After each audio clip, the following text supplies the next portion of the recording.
gas lines were severed and booby trapped, and there was other booby traps placed and stuff like that. Anyway, the theory here is this, and is that there's this large group of people, okay, and what they do is that they seize people's houses in Pasadena, and the way they seize them is that there's poisoned wells there. They know they're poisoned and everything, and instead of running the well deeply into the ground, which you should, and taking measures like filtering the water and stuff like that, they're not. They're running it up to a shallow surface, and they're picking up all the TCEs and all the perchlorates and all the other goodies that are just like in there from JPL, dumping everything into the arroyo. Now they pump this stuff into the neighborhoods, knowing people are going to get sick. It was openly told to me that my water's poisoned, my water's poisoned, my water's poisoned by the head of the water department when I was arguing with her, and about having my water stuff put on. And then that Sammy told me how to take how the best thing to do was to take a bath, but put in like a bottle of isopropanol alcohol, and that would really work good, good for the muscles and everything, right? But it's poison, and it makes the thing driver. It drives it into you deeper. Now, they had, underneath the house, they had broken the pipe on purpose for the sewer drainage, and they had created an actual a vault for sewage to accumulate under the house and then slowly leach out through the electric power run that runs alongside the driveway and into the yard, which has got a layer of really old sewage on it. And under that there's compact clay that was placed there, and it's got little parts in it and stuff. And that was done to hold in all the chemicals that are buried in the back. And there's barrels and barrels underneath the ground. The house in the back, 2192 Corson Street, Pasadena, California, is sinking into the ground. There is no pad on that house, yet that house was not red tagged. That house was not yellow tagged. They keep that house active. More people are going to be moving in there. They did not rehook up the sewer line. I did. I had a temporary 2-inch hose to run the sewer line into the thing. The sewer line was cut and allowed to, on the P-trap in the middle of the yard, and allowed to escape gases into the yard. Now the reason why that is because it's a biomass. The biomass needs to be kept alive and fed. And what that does is that knocks down all the chemicals. Now, I was told by a source that there's drug manufacturing going on in Pasadena over there, illicit drugs. And they're dumping, there's the theory, and it's just a theory, but they're dumping the chem. They don't have any place to put them, so they dump the chems into the backyard. All right? They dump them into the backyard, and then you got the sewage and all that stuff to kind of, quell it down, right, to eat them. And it works over time, but no human being should be there. It's too powerful, and it's just incredibly strong. It's just like powerful. We've had to take extraordinary measures to stay alive. Now, imagine this. You get people supposedly that own it, right? The property. But what if they belong to a bigger group? And the bigger group is the city. And they have people in every single department of the city of Pasadena, California. Every single department, including the clerk's office and including the judges, the magistrate, okay? They use a magistrate, not a judge. And all the way up and down, including the police department and everything. So they have formulated a method of taking people's properties, okay? Taking people's properties, making them sick, and taking them. For instance, Pasadena controls the entire health department. Everything. Nothing is counted. Nothing goes outside. They have jurisdiction on everything. You can't get to the records. Yet people get sick there, and especially the elderly or the the weak or whatever. They get sick. They go into a hospital, a nursing home, and their property gets seized after a month or two, because that's legal. They can legally seize their homes unless their homes are in a trust or something. And then you have head of occupancy, head of inspections. You got code compliance. They all come down and swoop down and say, "Oh, this place is no good," right? We're condemning it, right? These properties are then sold for 10 grand, and I got like lots of evidence of that.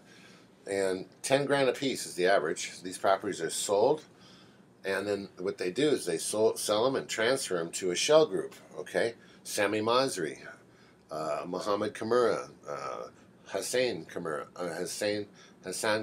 and Hussein Babaki. They sell them to these shell groups, and what they do is they take the thing and they put it in a trust, or they have it in their name. And but the real owners are the actual city people, and it's all in a group. Everyone throws into it, and they so basically what they're doing is you take a well, and you know that the water's poisoned, and you have a deep, it should be a deep well, but what they do is they rise the feed up to the top where all the poison is, because TCE, perchlorates, stuff like that, it's light. It just floats to the top. And what they do is they suck that water out, pump it into an area, and say, okay, this area is going to be affected by this well, and they just let it run into there. People get sick, they come in, and when people get sick, they stop taking care of their houses. And they come in, and they stop taking care of their legal affairs and stuff like that. And then the city comes in, and they go tap, tap, tap, tap, tap, tap, tap, tap. And then it's like a machine, and they have it all down. And what they do is they just knock people into the dirt. And then things are sent through court, absentee judgments and stuff like that, and default judgments. And then the records are burned. The records are burned. All right? Paperwork has changed. You can find the evidence of that through the interactive permit center. And you can see how the paperwork was changed. Things are done. You even have, inspectors and stuff like that who own these houses, who inspect their own houses. Okay?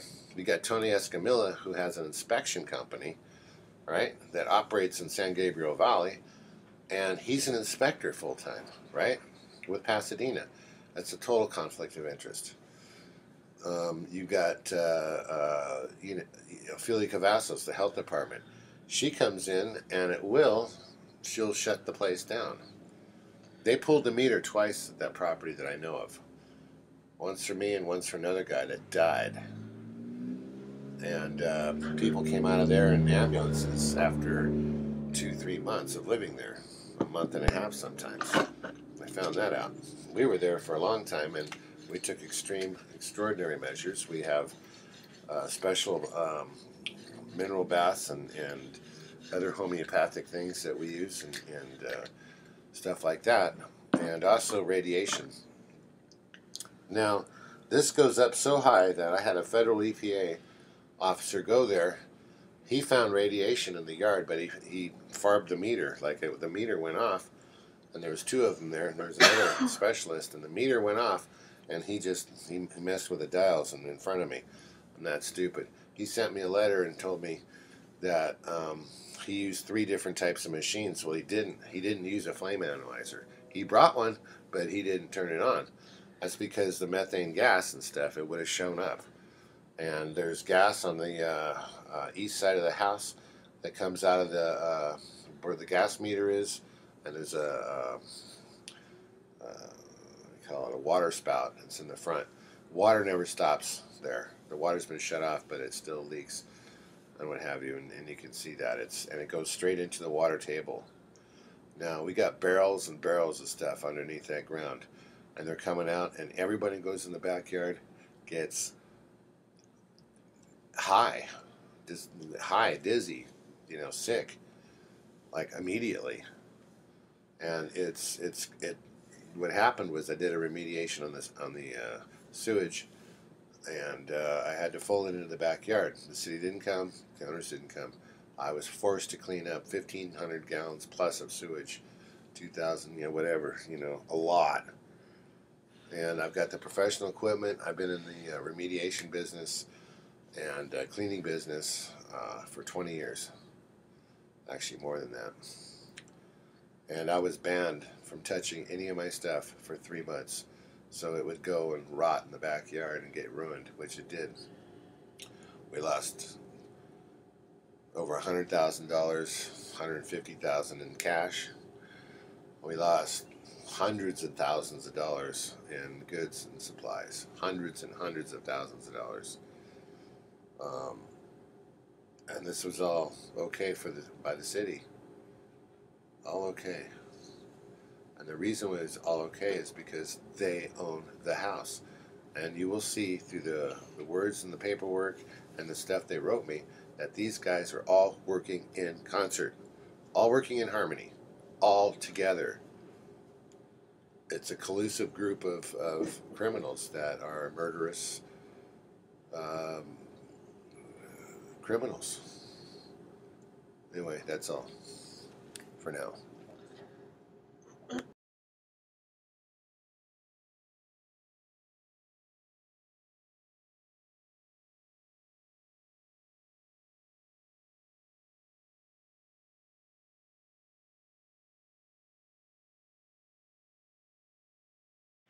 The problems that are likely to have occurred, or almost certainly to have occurred at Desert Area Army Reserve Center, first of all, there's an underground storage tank, which has never been investigated, yet it's on the maps on the city site. Other buildings on the site were a painting shop and an automobile maintenance facility and an automobile wash rack. In my experience on military facilities, every underground storage tank has leaked or had material spilled around it. Every paint shop has had hazardous materials released, principally trichloroethylene, which is a carcinogen, and paint thinners such as toluene and ethylbenzene. The fuel in the fuel tank would have been leaded gasoline, so there's probably tetraethyl lead in the soil and groundwater. And these things have not been addressed. Why is this a problem to the city? The Army is obliged to clean these things up through all of eternity. The problem that the city would face is if the city took this for a public use without cleaning up and someone became ill or got cancer, God forbid, they could sue, but they cannot sue the Department of Defense, but they can sue the city of Pasadena for negligence. The solution to this problem is quite simple. The hazardous materials group within the fire department needs merely to write a letter to either the Regional Water Quality Control Board or the Department of Toxic Substances Control